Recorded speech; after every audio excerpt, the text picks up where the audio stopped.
Salve, salve galera do quinto ano, tudo bem com vocês? Não! Vamos lá então para mais uma aula, capítulo 8, que tem como título Marcos de Memória. Sim, Marcos de Memória. Bravo! Marco, que significa marcar, memorizar, ficar gravado na memória, ok? Não me diga! Quais são os objetivos dessa aula então? Não sei. Nós vamos ver aqui que nós temos 1, 2, 3, 4, 5 objetivos. Primeiro objetivo, compreender de que modo nossas lembranças podem ser despertadas. Então nós vamos ver como a memória pode ser despertada. Não, eu não entendi, mas estou compreendendo. Avaliar a definição de memória como um baú de lembranças. A gente vai ver que a memória, ela não é um baú que você pode ir lá a qualquer hora, né, e tirar lembranças, né? A gente vai ver algumas coisas a respeito.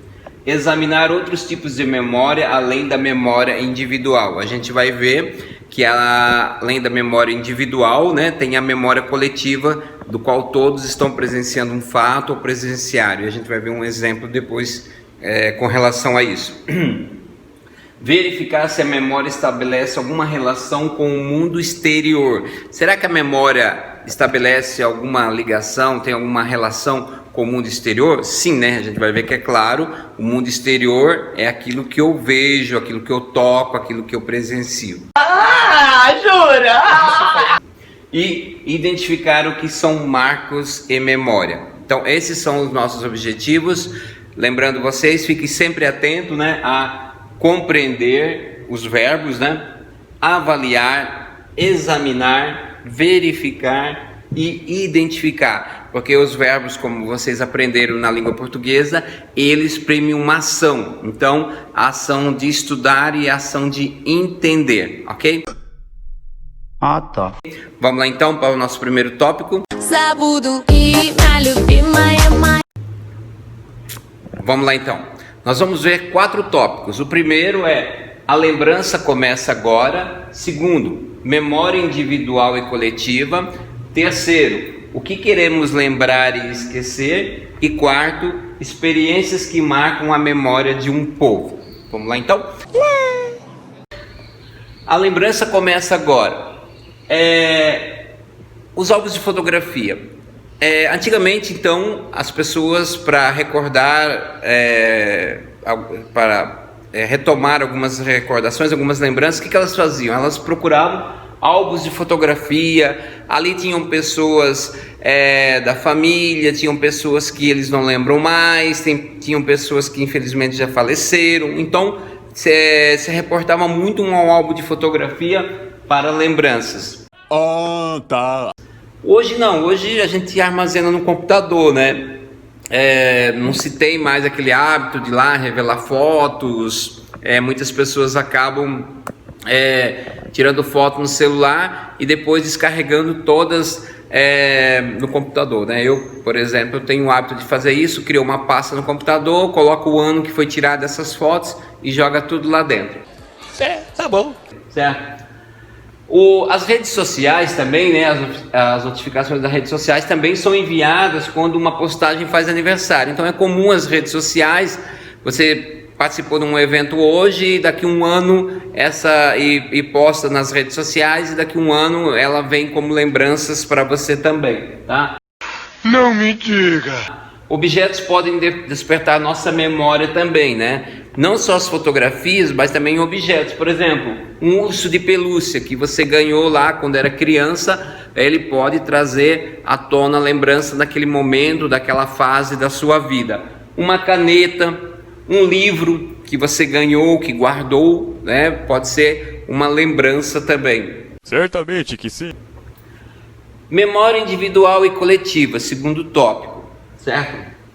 Todo objeto da memória está situado na realidade exterior. Então, todo objeto da memória, o que me traz a memória é aquilo que eu vi, através da visão. Então, eu acabo revendo alguma coisa e acabo lembrando, né? Realmente. Então, todo objeto da memória está situado na realidade exterior. Memória individual. O que é memória individual? Já está falando, indivíduo, uma pessoa. Então, aquilo que eu presenciei, aquilo que eu vivi, aquela minha vivência, ela é uma memória individual. Não me diga. E memória coletiva é quando mais pessoas viveram aquele momento. Por exemplo, uma partida de futebol. As pessoas que tiveram no Maracanã, não foi no Maracanã, né? Foi acho que foi no Mineirão, não lembro bem onde é que foi o estádio, que tiveram naquela fatídico, né, do que o Brasil levou da Alemanha, né? As pessoas que ali estiveram, elas presenciaram um coletivo, então todos tiveram a sua lembrança daquele dia, né? Daquela humilhante derrota na Copa do Mundo que o Brasil perdeu, né? Então eu coloquei aqui uma partida de futebol como exemplo de memória coletiva, mas cada um tem a sua memória individual, tem a sua memória particular, certo? E os mais velhos também transmitem uma memória coletiva aos mais novos. Os avós contam para os netos a lembrança, a sua experiência, a sua história de vida, aquele momento que viveu, tá? Então, bem claro aqui, pessoal, memória individual, uma pessoa, eu, aquilo. Memória coletiva é quando um todo participou. O que queremos lembrar e esquecer? Não sei. Tá? O que queremos lembrar e esquecer? A memória é um processo de lembrar e esquecer. A memória não é um baú. É mesmo, é? Eita, faltou acento aqui no baú. Errou! Não é um baú que se encontram arquivadas todas as nossas vivências passadas e que podem ser acessadas a qualquer momento, certo? É claro. Temos lembranças boas e ruins que queremos destruir. A gente sempre tem uma lembrança boa que a gente quer guardar e uma lembrança ruim que a gente quer destruir, né? Destruir os objetos da memória, na esperança de esquecer determinados eventos, pode ocorrer na memória coletiva, certo? Pode ocorrer na memória coletiva. Eu não entendi esse final. Por exemplo, estátuas, eu vou falar depois sobre isso, construções, esculturas que reportem a uma experiência ruim. É o que está acontecendo nos Estados Unidos, que eu vou falar depois.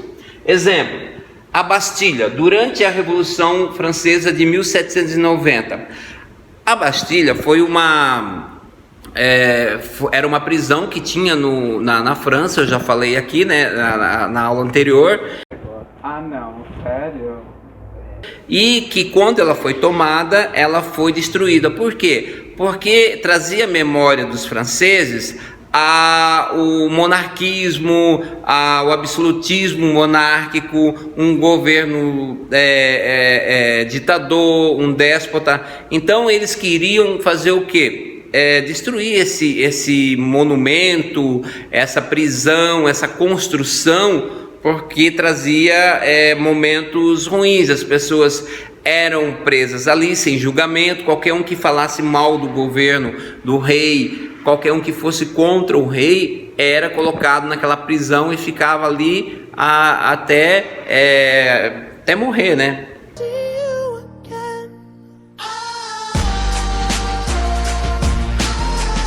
Quando não era assassinado antes, certo? Exemplo da Bastilha, então. Construções de um período histórico podem ser conservados. Sim, o caso da Bastilha foi destruída, mas nós temos um exemplo aqui no Brasil do monarquismo, da época da monarquia, que é o Palácio de São Cristóvão, que serviu de residência oficial da família real entre 1822 e 1889. Então, o Palácio de São Cristóvão, a família real, quando morava aqui, usava esse palácio como residência. E ele não foi destruído, como o caso da Bastilha, né, na França. Ele foi o quê? Conservado e foi transformado num museu nacional. É aquele museu que pegou fogo, infelizmente, em 2018, né, que foi uma perca irreparável para a humanidade, né? Infelizmente pegou fogo, não sei como é que está a situação hoje, né? Estão tentando reconstruir. Falaram que até 2022 vai ser entregue à população novamente. Mas ele é um exemplo, né, de uma memória que foi conservada. É verdade. Quer dizer, às vezes não.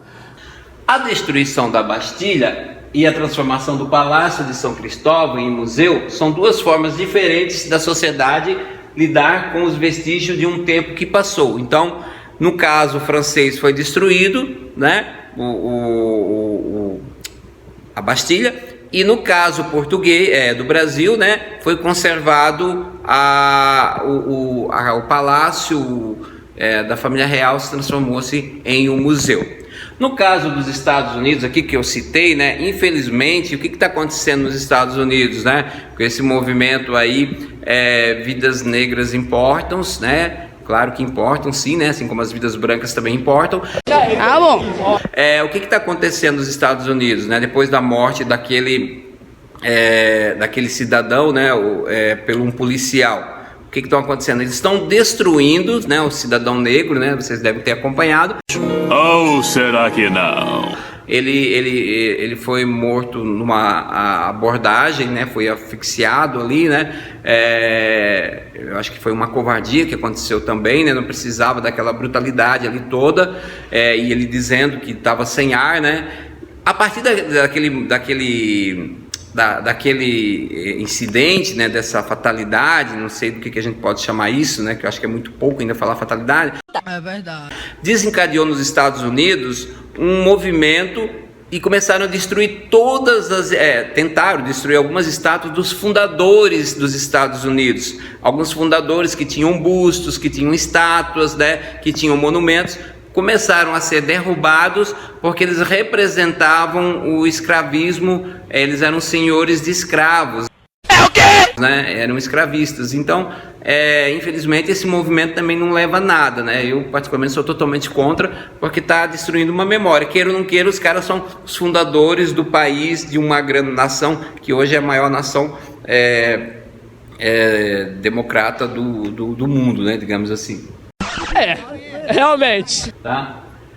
Experiências que marcam a memória de um povo. Então nós temos em São Paulo, tem um obelisco do mausoléu aos heróis de 1932, né, que foi inaugurado em 1955, que rememora a Revolução Constitucional de 1932. O que é esse obelisco, né? Ele está lá em São Paulo, é uma homenagem às pessoas que lutaram contra, São Paulo lutou contra um governo ditatorial, né, em 1932 do Getúlio Vargas. Então, São Paulo, com alguns estados, se levantaram contra esse regime ditatorial do Getúlio Vargas. Inclusive Mato Grosso, na época, né, Mato Grosso do Sul, aqui era Mato Grosso, quando nós também passamos, foi a primeira divisão do Mato Grosso do Sul, foi naquele momento, né, que Mato Grosso Alzheimer instala, em geral, em pessoas mais velhas. do Sul teve a divisão, o Mato Grosso do Sul então tomou parte de São Paulo, certo? Na Argentina tem um obelisco em Buenos Aires, comemorando 400 anos da cidade, né? Lá tem um obelisco. Na cidade de Natal, no Rio Grande do Norte, tem um prédio construído no século XVIII, que era uma tesouraria da fazenda e quartel-general do Exército, que a partir de 1987 passou a abrigar o Memorial Câmara Cascudo. Então, era uma construção, né, que era usada pelo Exército, usada como tesouraria da fazenda, e que depois, hoje abriga o Memorial da Câmara, chamado Câmara Cascudo. Tem o Museu de Auschwitz, na Polônia, também, né? Criado em 1947, que eu particularmente tenho muito interesse em visitar, esse Museu de Auschwitz, que é em homenagem aos mortos, né? Os judeus mortos da Segunda Guerra Mundial. Inclusive tem um filme que retrata, né, essa história sobre Auschwitz, né? Que vale a pena, eu recomendo para vocês também, tá? Em Pernambuco temos o monumento Tortura Nunca Mais, inaugurado em 1993 na cidade de Recife, que vai falar do período em que o Brasil teve a ditadura, entre 1964 e 1985, praticamente 21 anos, teve esse movimento, né, contra o o regime ditatorial, o que aconteceu no Brasil, o regime militar, e muitas pessoas morreram, né? Cerca de 460, 470 pessoas morreram, né? E para encerrar, em Dourados, né? E em Dourados, quais são os monumentos que nós temos aqui? Você sabe quais são os monumentos?